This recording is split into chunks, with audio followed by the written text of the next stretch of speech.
আজকে আমরা দেখব দ্বিতীয় পর্যায়ক্রমিক মূল্যায়ন 2025-এর জন্য সপ্তম শ্রেণী পরিবেশ বিজ্ঞান প্রশ্নপত্র পূর্ণমান 50, সময় রয়েছে 1 ঘন্টা 30 মিনিট।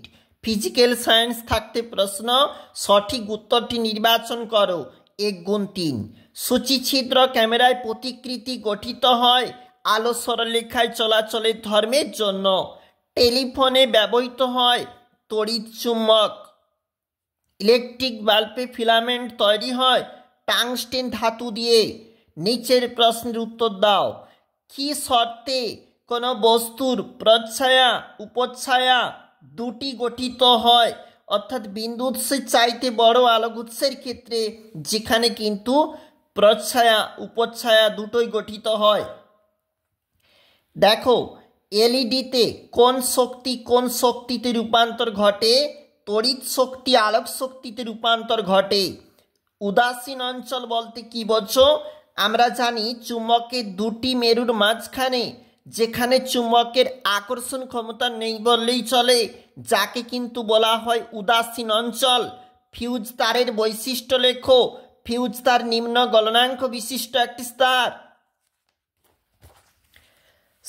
পরের প্রশ্ন, সিনেমার পর্দায় কোন প্রতিফলন হয়? বিক্ষিপ্ত প্রতিফলন। জলের মধ্য দিয়ে কি আলো যেতে পারে? উত্তর হচ্ছে হ্যাঁ। নৌ কম্পাস কোথায় ব্যবহার করা হয়? সমুদ্র বক্ষে নাবিকেরা দিক নির্ণয়ের জন্য ব্যবহার করেন নৌ কম্পাস। এইগুলি 2 নম্বরের প্রশ্ন, এইগুলি 3 নম্বরের প্রশ্ন। নিচে রয়েছে লাইফ সায়েন্স। দেখো কি বলেছে। পাথরকুচি পাতার মূল কি কাজে লাগে? এটি বংশ বিস্তার করতে সাহায্য করে। তাপ আমাদের শরীরে কি কাজ করে লিখবে।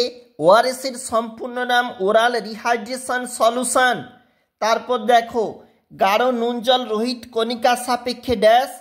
পাতার যে গোড়ার যে সরু ডাঁটির মতো অংশ তাকে বলে বিন্ত। আমের বীজে 2টি বীজপত্র থাকে। ফুলের যে অংশ থেকে বীজ হয় তাকে ডিম্বক বলে। মটরের পত্রাকর্ষ আরোহণের উদাহরণ। পার্থক্য লেখো, রয়েছে দেখবে।